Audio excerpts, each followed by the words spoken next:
Look at this, everybody. This is absolutely incredible. This is real. This is real life. This is the sunrise. It's insane. Anyway, guys, I wanted to come to you today and talk to you about how to keep a gratitude journal.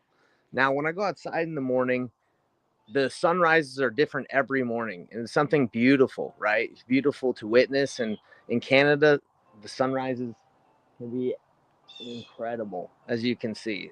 It's amazing. It's something to be grateful for. And when you express what you're grateful for every day, you feel more joy. You're happier. You appreciate God's blessings, all the things that He's created.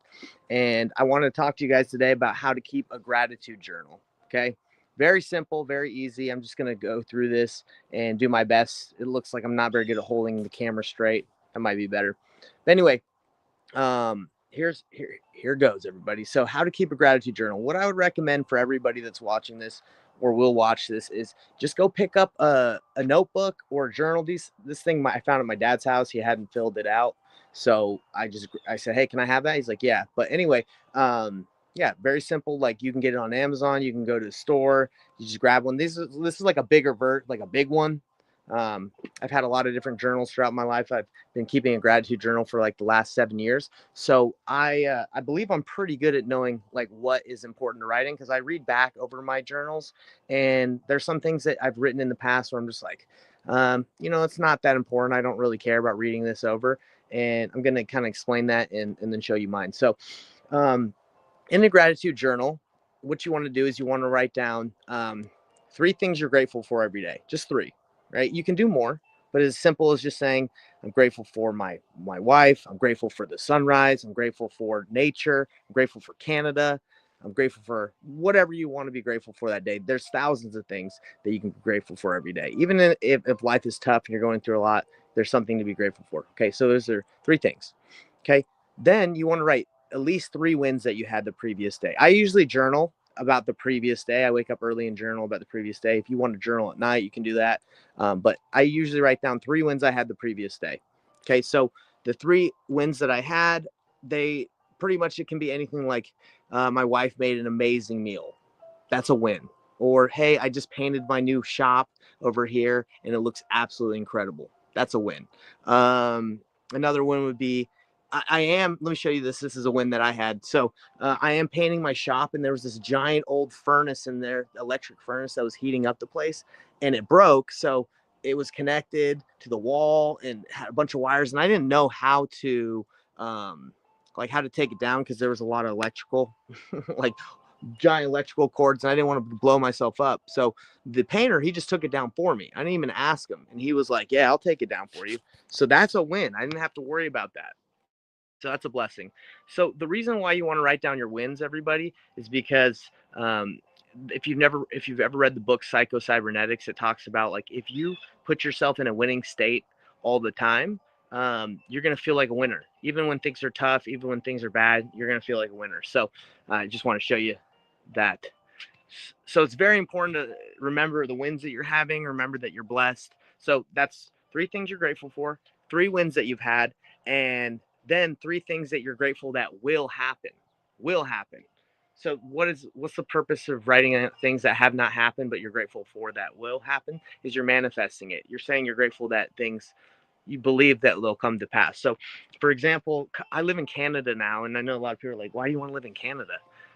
I, I, I well, I've always wanted to live in the country, and I've always like countryside, where it's open and open fields. And my wife is actually from this area, so I wanted to live closer to her family, so my baby could be raised by her mom and that family. And look at it, isn't that amazing? It's incredible. So that's why I wanted to come out here. So I manifested that before it even happened. I said, I'm grateful that will happen.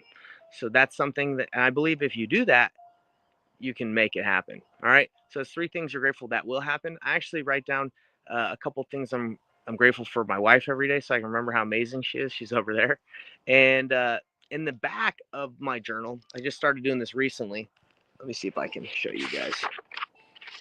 I write down my small plates, which you can just, what that means is spiritual things that have happened to you in your life every day. You seeing God's hand in your life. So in the very front of the journal, sorry guys, I'm like holding this. I don't have like a selfie stick or something to put this on. So I write down the things I'm grateful for.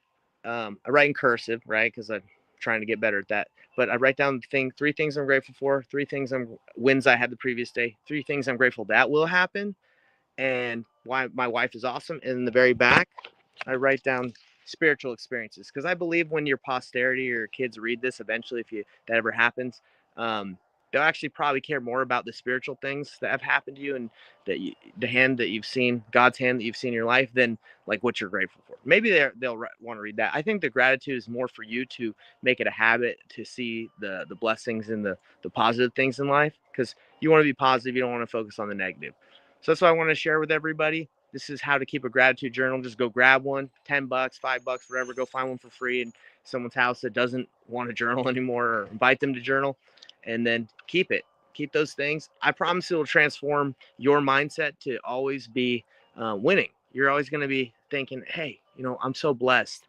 Because, guys, trials happen to everybody. And that's when you can focus on the blessings that God gives you, you're going to be in a winning state. You're going to be in a winning mindset, even if things get tough, because trials are for our good sometimes. Sometimes we go through hard things so we can be better, so we can be perfected.